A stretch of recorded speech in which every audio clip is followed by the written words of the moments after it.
Speak Amazon domain name equals news greater than it was a promise. Forged in iron and steam.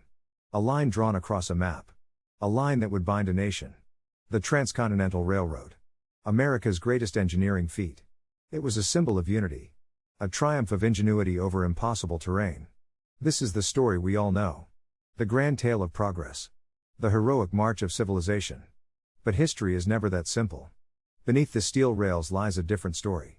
A story of unimaginable greed. A story of forgotten people. A story of a conspiracy that reached the very heart of the American government. This is the story of how the West was truly won. Not just with sweat and vision. But with secret deals, unseen blood, and a gilded lie. The year is 1862. The United States is not united at all. It is tearing itself apart in a brutal civil war. President Abraham Lincoln searches for a way to secure the future. To bind the West to a fragile union. His solution is the Pacific Railway Act. A monumental gamble.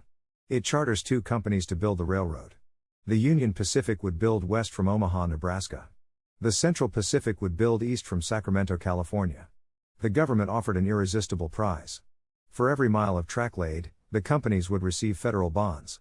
Loans worth thousands of dollars. But the real prize was land. Vast tracts of land on either side of the tracks.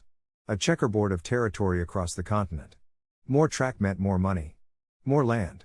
The race was on. In the West, the Central Pacific faced a wall.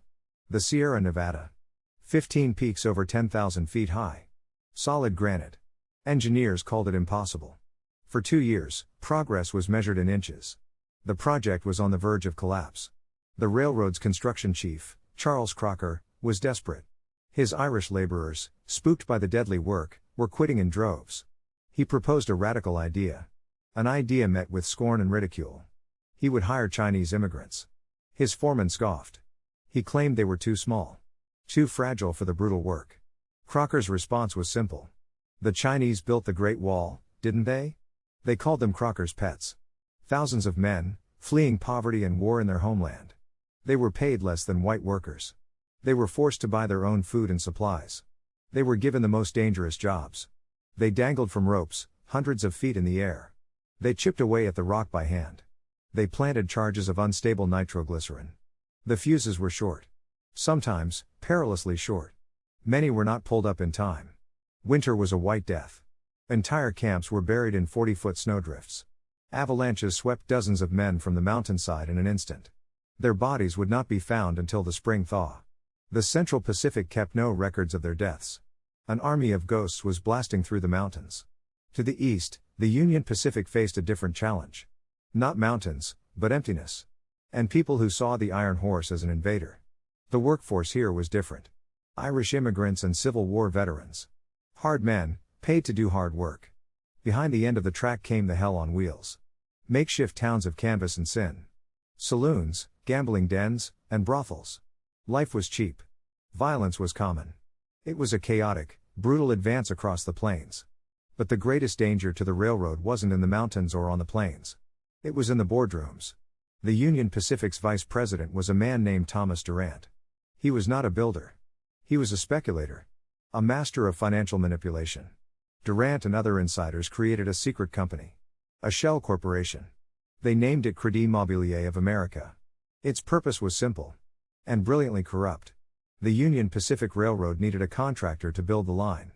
So, Durant hired his own company, Crédit Mobilier, to do the work.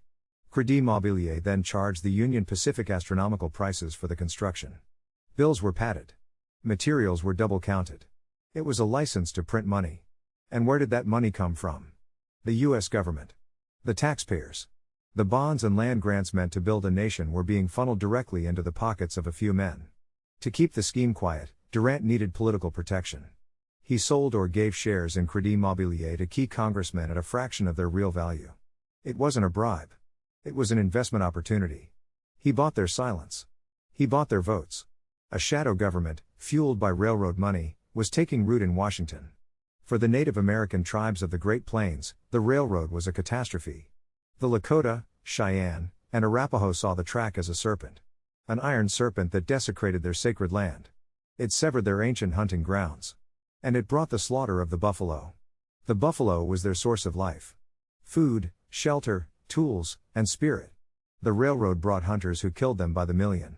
Sometimes for their hides. Sometimes for sport. It was a deliberate strategy. Kill the buffalo, and you starve the tribes into submission. The railroad wasn't just a vehicle of transport. It was a weapon of conquest. By early 1869, the two lines were converging in Utah. The race became a frenzy. Each company wanted to claim the remaining government subsidies. Crews worked around the clock. The Central Pacific, powered by its Chinese crews, laid a record 10 miles of track in a single day. A feat never equaled. On May 10, 1869, the two sides met at Promontory Summit. It was a carefully staged ceremony. Dignitaries and railroad officials gathered. A final, ceremonial spike of gold was prepared. Leland Stanford, president of the Central Pacific, swung a silver sledgehammer. He missed the spike. A telegraph operator, standing by, sent a one-word message to a waiting nation. A single word that flashed across the country in an instant: done. The nation erupted in celebration. But look closely at the photograph. The most famous image of American industry. You will see railroad presidents. You will see financiers and politicians. You will not see a single one of the 15,000 Chinese laborers who blasted through the mountains. Their role was already being erased. The celebration was short-lived. A few years later, the story of Crédit Mobilier exploded into public view. It became the biggest scandal of its era. It tainted a presidency, destroyed political careers, and exposed the rot at the core of the Gilded Age.